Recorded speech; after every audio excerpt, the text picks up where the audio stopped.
दोस्तों, आज की कहानी एक ऐसे आईपीएस अधिकारी की है जिनका दिल न केवल कर्तव्य के लिए समर्पित था बल्कि इंसानियत के लिए भी धड़कता था। दोस्तों, जब एक दिन वे अपनी मीटिंग खत्म करके घर लौट रहे थे तो रास्ते में कुछ ऐसा होता है कि उनकी जिंदगी की दिशा ही बदल कर रख देती है। दोस्तों, जब रास्ते में उनकी गाड़ी तेज गति से दौड़ रही थी कि अचानक एक बेहद कमज़ोर और बुजुर्ग महिला उनकी गाड़ी के सामने आ जाती है। महिला की हालत देखकर ऐसा लग रहा था कि वह भीख मांगकर अपना गुजारा करती होंगी। खैर, ड्राइवर तुरंत ब्रेक लगाता है और गार्ड जल्दीबाजी में गाड़ी से उतरकर उस बुजुर्ग महिला को रास्ते से हटाने के लिए जैसे ही आगे बढ़ता है, तभी गाड़ी के अंदर बैठे आईपीएस साहब गार्ड को रोकते हुए कहते हैं कि रुको, मैं देखता हूँ।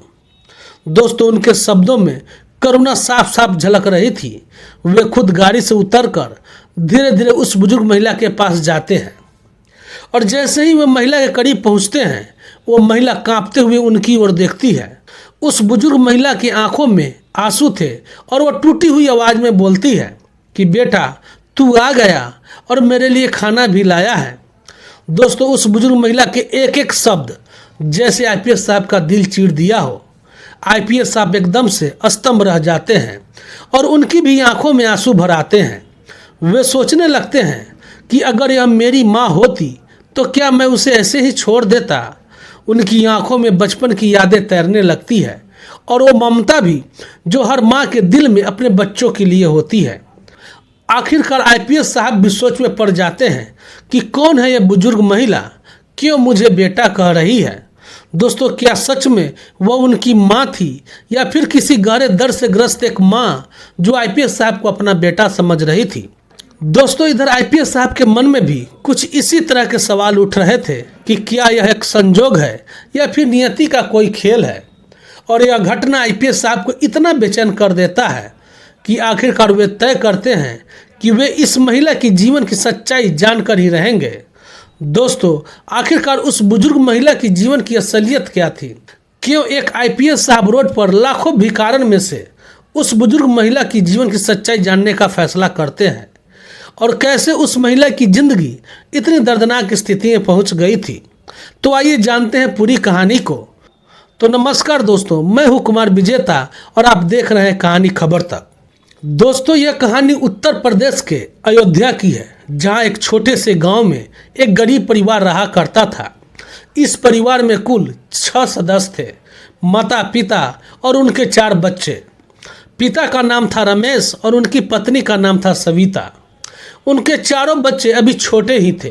सबसे बड़ा लड़का राजन, जिसकी उम्र सिर्फ 7.5 साल की थी, जबकि सभी बच्चे उससे छोटे थे। एक बच्चा तो अभी सविता के गोद में ही था, जो केवल 6 महीने का था। रमेश मजदूरी करके परिवार का पेट पालता था और सविता घर संभालती थी। हालांकि दोस्तों, उनका जीवन बहुत साधारण था, लेकिन परिवार खुशहाल था।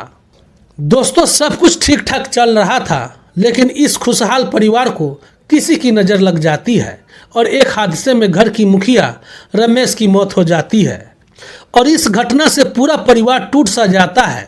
सविता के लिए यह खबर किसी सदमे से कम नहीं थी। वह फूट फूट कर रोने लगती है। वह समझ नहीं पा रही थी कि अब उसके बच्चों का क्या होगा।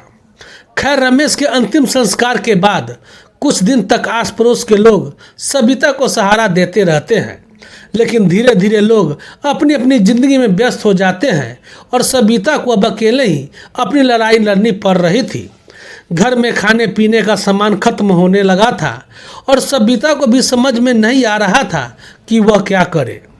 दोस्तों, तब सविता हिम्मत जुटाकर और एक फैसला करती है कि वह दूसरे को घरों में काम करेगी ताकि अपने बच्चों का पेट पाल सके।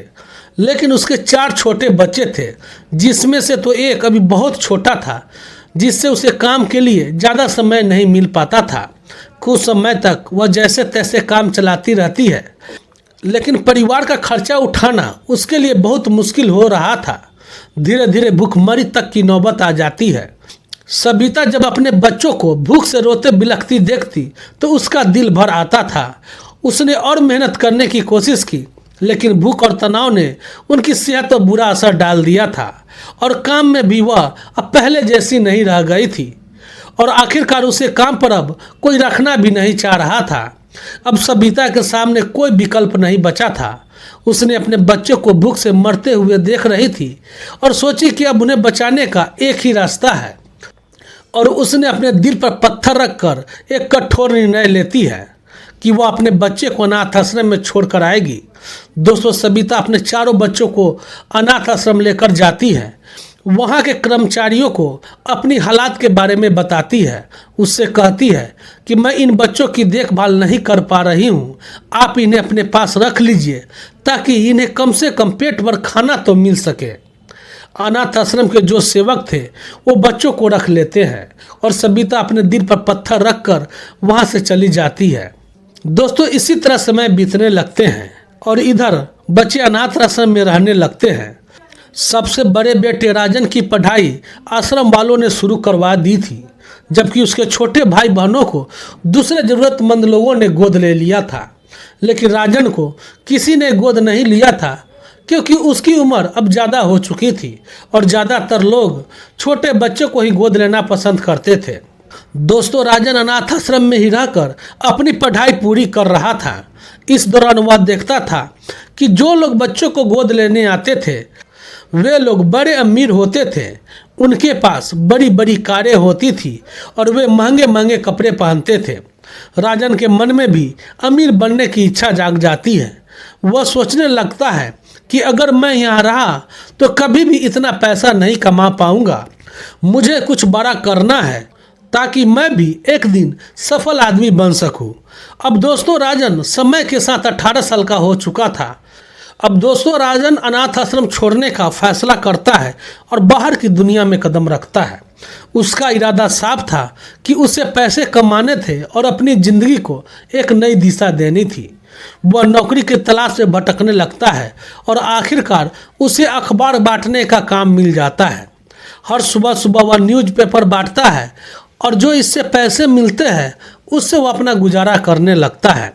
दोस्तों, राजन अब समझ चुका था कि पढ़ाई से ही जीवन में कुछ बड़ा हासिल किया जा सकता है, इसलिए उसने अखबार बांटते बांटते ही ग्रेजुएशन में एडमिशन ले लेता है और मेहनत से पढ़ाई करता है और साथ में अपने काम भी करते रहता है। इसी तरह दोस्तों, समय बीतते रहते हैं और धीरे धीरे उसकी ग्रेजुएशन पूरी हो जाती है। ग्रेजुएशन पूरी होने के बाद राजन आईपीएस बनने का सपना देखता है।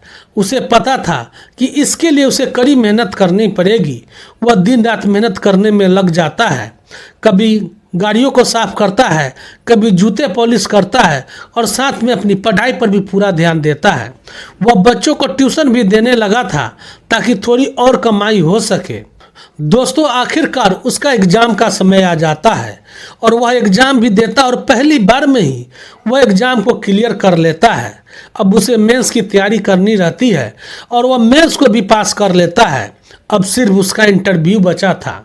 जब इंटरव्यू का दिन आता है तो राजन इंटरव्यू हॉल में जब पहुंचता है, इंटरव्यूअर उसके साधारण कपड़ों को देखकर उससे उसकी कहानी पूछता है।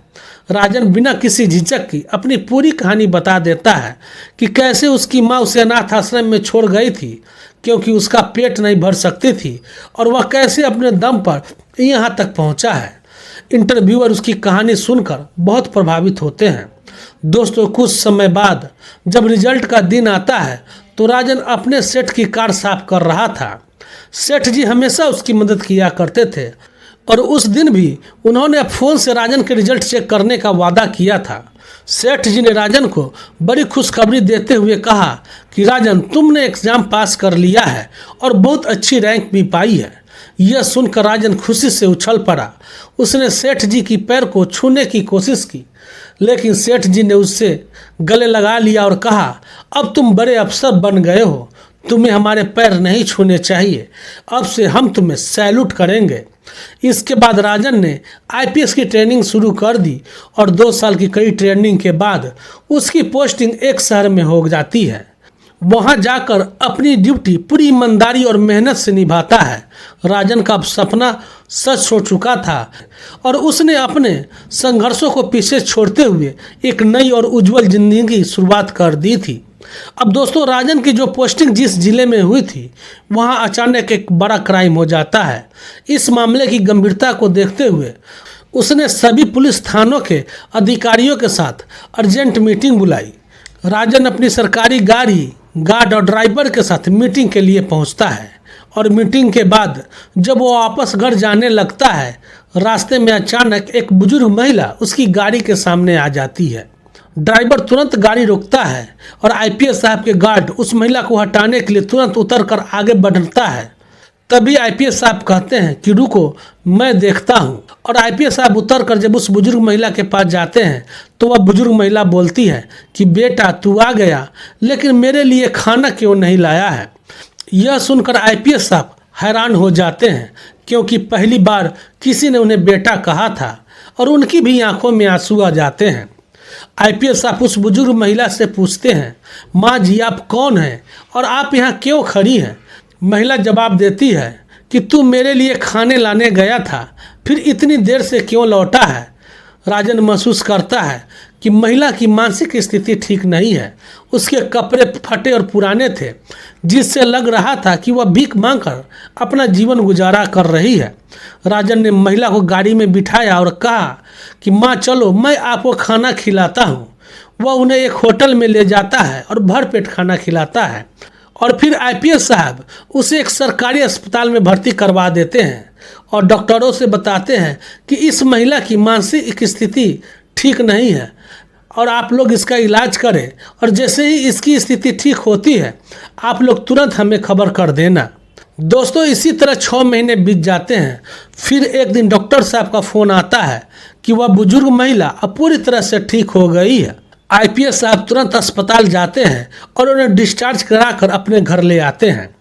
घर पहुंचने के बाद आईपीएस साहब उस महिला से कहते हैं कि माँ जी आप मेरे साथ रहेंगी, आपको चिंता करने की कोई ज़रूरत नहीं है।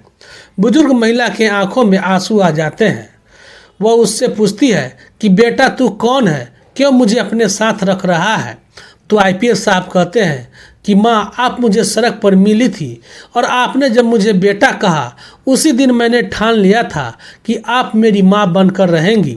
वैसे भी मेरा इस दुनिया में कोई नहीं है और मैं अनाथ आश्रम में ही पला बढ़ा हूँ। अब दोस्तों, जैसे ही अनाथ आश्रम का नाम वह बुजुर्ग महिला सुनती है तो फूट फूट कर रोने लगती है। आईपीएस साहब उन्हें शांत कराते हैं और पूछते हैं कि माँ आप क्यों रो रही हैं। महिला बताती है कि मेरा नाम सबिता है, मेरे पति मजदूरी किया करते थे, लेकिन एक हादसे में उनकी मौत हो गई थी। इसके बाद अब मैं अपने बच्चे को खाना पीना नहीं खिला पा रही थी। मजबूरी में मैं अपने 4 बच्चों को अनाथ आश्रम में छोड़ दिया था। यह सुनकर आईपीएस साहब को अपनी बचपन की यादें ताज़ा हो जाती है। वह महिला से पूछते हैं कि माँ आपके बड़े बेटा का नाम क्या था। वह महिला बताती है कि मेरे बड़े बेटा का नाम राजन था। इतना सुनते ही आईपीएस साहब उन्हें गले लगा लेते हैं और कहते हैं, माँ मैं ही तो आपका राजन हूँ। जब उस बुजुर्ग महिला को एहसास होता है कि यह उनका वही बेटा है जिसे उन्होंने अनाथ आश्रम में छोड़ दिया था, तो वह जोर जोर से रोने लगती है। आईपीएस साहब भी अपनी माँ को देखकर रोने लगते हैं। थोड़ी देर बाद दोनों शांत होते हैं तो आईपीएस साहब पूछते हैं कि माँ आप हमें छोड़ने के बाद आप हम लोगों से कभी मिलने क्यों नहीं आई थी। वह बुजुर्ग महिला बताती है, बेटा कि जब तुम लोगों को मैं आश्रम में छोड़कर वापस लौट रही थी तो मेरा एक्सीडेंट हो गया था और एक्सीडेंट के बाद मुझे कुछ याद ही नहीं रहा, और जब मेरी स्थिति ठीक हुई तब मैं खुद को हॉस्पिटल में पाई थी। दोस्तों, अब आईपीएस साहब की माँ की सारी याददाश्त वापस आ गई थी।